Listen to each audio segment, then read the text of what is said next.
What does the UID claim to be and do? The UID claims that it's going to be, it's going to provide an identity for every resident in India. It can provide. It claims to be voluntary.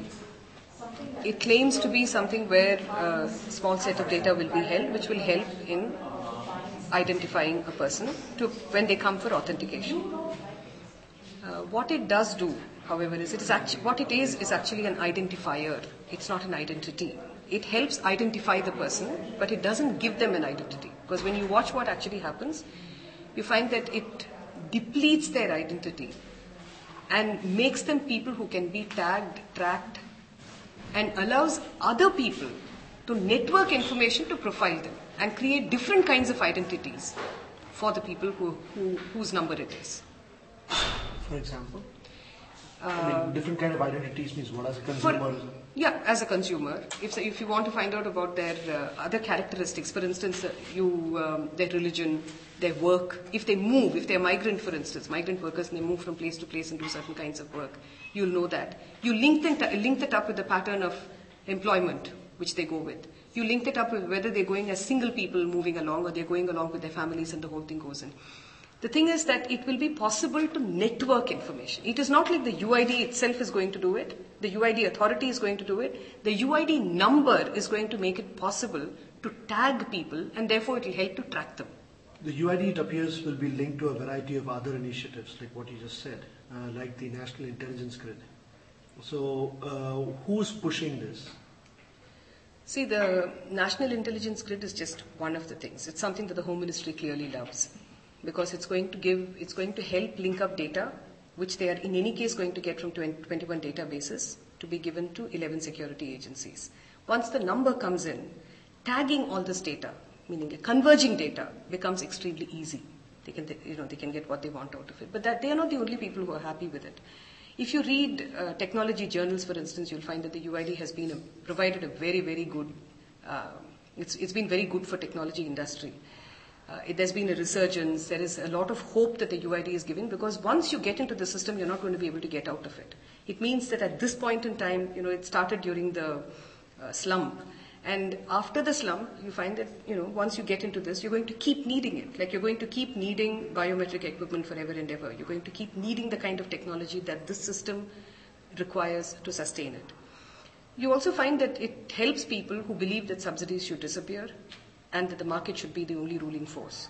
So it's actually being used, whether it works or not, as a larger scheme. It is going to help at this moment, at this point, to transition from being a service providing, an entitlement and benefit providing state, to just becoming a state that's going to give, to make cash transfers and to get on. Even if the UID system does not take off, and it seems very likely, that it may not, given the kind of experience that we are seeing in the field, it will still be an important point at which they can dismantle whatever is being provided now and just convert that all into cash benefits, which may or may not teach the poor, but that's a different matter.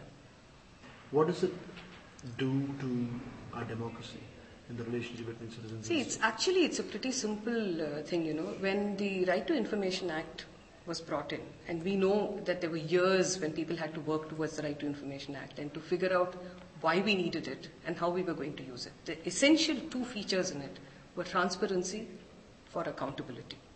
The state had to be transparent. The state could not say that I am private, I am secret, I am confidential, and you cannot have anything from me. It had to be transparent for purposes of accountability. Persons who exercise state power also had to give up some of their privacy concerns, because that power meant accountability, and accountability required a good deal of transparency. What this is doing is actually turning it on its head and making every individual transparent to the state. It's making, in one sense, there's already a hierarchy of power, and it's making every individual more vulnerable, in a sense, to the state. The state can do good if it feels like, but it doesn't need to if it doesn't.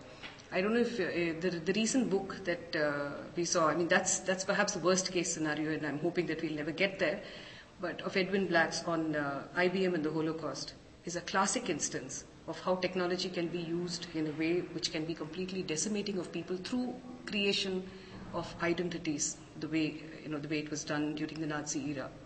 And IBM was centrally involved in that. what that book did and what that whole literature did also was to explode the myth that technology is neutral. I think what is important is to be able to use technology and not let technology control you. A lot of people are seeing this UID to be a positive thing because it is said that the homeless people, the poor and the malnourished, toiling masses stand to gain from this process. But the registration has already begun, and I think you've also observed some of the registration processes, the enrollment processes. What is your understanding of whether this is being borne out by the... I think it's very, very interesting that when the UID gave its strategic overview in the beginning, even then they said that we will give you an identity, we'll give you a number, but this doesn't, there are no entitlements or services that are attached to it. There are no benefits attached to it. So they made the disclaimer even then, which is a very important disclaimer. The second thing is that they said that many people don't have an identity in the eyes of the state, and so we are going to help the state to see you. I think both these are significant statements that were made. The kind of protocol of information that the UID asks for and the way in which it enrolls the poor. See, the poor are not seen as people, the homeless, for instance, can't have an address according to them. They believe that they have an address because they live on a certain street and they've lived there for maybe 30 years, but it makes no difference. So their address doesn't exist. Since they don't have documents which is accepted by an enroller, it is the NGO or whoever it is who's introducing them, whose address is given. There is an introducer which makes an object of these people and says that the introducer will give information about them, which has to be accurate. And if it's inaccurate, the person who will ultimately be paying is going to be the poor person. So it's reduced the poor from being a citizen to becoming a subject of an exercise. And we've actually watched where in one enrollment, for instance, and I can multiply it, it's not the same thing but with variations, where the woman's name and her gender were correct, and there wasn't a single other thing in that document which related to her. Her age was wrong. Her, it was decided by people around. Her address was the address of an NGO. Her proof of address and proof of identity was not taken because they did not accept the documents that she had. The introducer was the person who was, who was said to have introduced her, and her fingerprints did not work. So for enrollment, it was all right because they used her iris scan, which would help in deduplication. But when she has to go to authenticate herself, she doesn't have an address. She doesn't even know the address of this NGO. It's something that is put on as a routine there. And she has no familiarity with them. And all documents relating to her will go to the NGO, and she'll be dependent on the NGO to hand it over and to be correct with it. So this is like de-citizening people, the poor, in a way which has never been done before. It's a shocker. I mean, to say that you're doing that to provide an identity and actually to disenfranchise in this manner. This UID kind of schemes like UID have been tried out in a number of other places. Have there been success stories or other lessons that can be learned? I think one of the interesting things is that when they've been tried in the West, by the way, the social security number and the UID are not the same at all. So I think we need to keep, a lot of people have questions about that. But the US did come up with something called the Real ID, where they said that, they were trying something along these lines. But they dropped it when they found that, there was a report that was done by scientists, which, the FBI and all these other people were also involved in it, where they found that the biometrics was an insecure and uncertain way of identifying anyone. Because across a vast population and across time, this would not be a good identifier. So they actually dropped it. They didn't carry on with the Real ID. In any event, we know that the US is not particularly unrepressive.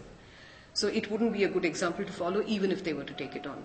In the UK, they dropped it because it was a hugely political statement that was made, and the government that dislodged the Blair government started the exercise, made it part of their manifesto that they would be dismantling it the moment they came in, and that was almost the first thing that they did when they came in to dismantle it, because they said this is what they call intrusive bullying, that the state will be intruding into people's lives and bullying them, and they didn't want to be part of an enterprise like that. This is in the West, but what is interesting is that this is being pushed in countries, suddenly you find that many countries in the developing world seem to have come up with this great idea of, unique identity. You hear about it in Bangladesh, you hear about it in Kenya, you hear about it in India, and I hear that there are more and more countries which honestly to me tells me that there is somebody else making policy which is being pushed in the developing world, whoever it is who always makes policy for the developing world today. And perhaps an indication exists in an agreement that World Bank has entered into with L1 Identity Solutions for these guys to provide the biometric technology in the developing world for development purposes. So, I mean, I think you have at least a clue there. So this L1 Technologies and any other big names related to the UID, beneficiaries of the UID, what is their track record and how have they been? See, the two that I can tell you about straight off, one is Accenture and the other is L1 Identity Solutions. Accenture is a company that many of us know here, and Tiger Wood knows it too. But I don't think I don't know how many of us are, or he is aware of their relationship with the Department of Homeland Security in the US on a Smart Borders project, which is about migration and about identifying migrants and illegal migration. So that is directly about identity, and it is about the fixing of identity for purposes of determining who is an insider outsider. And they are now going to get, they've already been pre-qualified to be part of our exercise, which means for deduplication, all our information is going to be handed over to them. L1 Identity Solutions has an extremely interesting record, which anybody walking on, opening a page on the internet can find out. L1 Identity Solutions, their primary customer apparently is the CIA. This is by their own advertisement. In 2008, a National Corruption Index named them because they were not being particularly above board in trying to get more out of the CIA, more custom out of the CIA. In 2007, you can see that George Tenet, who's ex-CIA head, was who was on the board of L1 Identity Solutions. You find that in their earlier, this avatar has been changing. So they were V. Sarge before. And you find that they've actually been blacklisted in New York for the driver's license, transport work that they've done, because a lot of it was found to be fraudulent, the licenses that were produced. So they're actually blacklisted in New York State. It's a little difficult to understand how any due diligence procedure that was followed could have resulted in L1 Identity Solutions being given this task. I think WikiLeaks plainly told us two things. One, that electronic and secret can't coexist. Anything that's electronic, you can't guarantee its secrecy. That's one very clear statement. The second is that in WikiLeaks we read about how the American establishment had asked that their envoys in different countries, that they wanted information, biometric and DNA information and such like information about the rulers, the opposition, dissenters in various states. So the American establishment has already, it's already plain that they are interested in information of this kind. So to bring in an American company that is already working in conjunction with the American establishment, their security establishment and their intelligence establishment, for them to come in here and to give them access to all our data and then to say we will protect it, sounds to me like a story that I would rather wasn't told. What are the things that really upset you about this UID? Where do I begin? But I would certainly say this, that the first thing is I think it is wrong and inaccurate to say that there is anybody in this country who doesn't have an identity. It's possible they don't have an identifier. I think mixing the two up has been a purely marketing gimmick. The second thing is that this whole thing is being done by people who don't know the poor in this country, and the poor in this country are the dominant class of people. And the third is that, there is such a difference. It's like, it's like watching any advertisement. Sometimes you watch some ads and you don't know what they are advertising.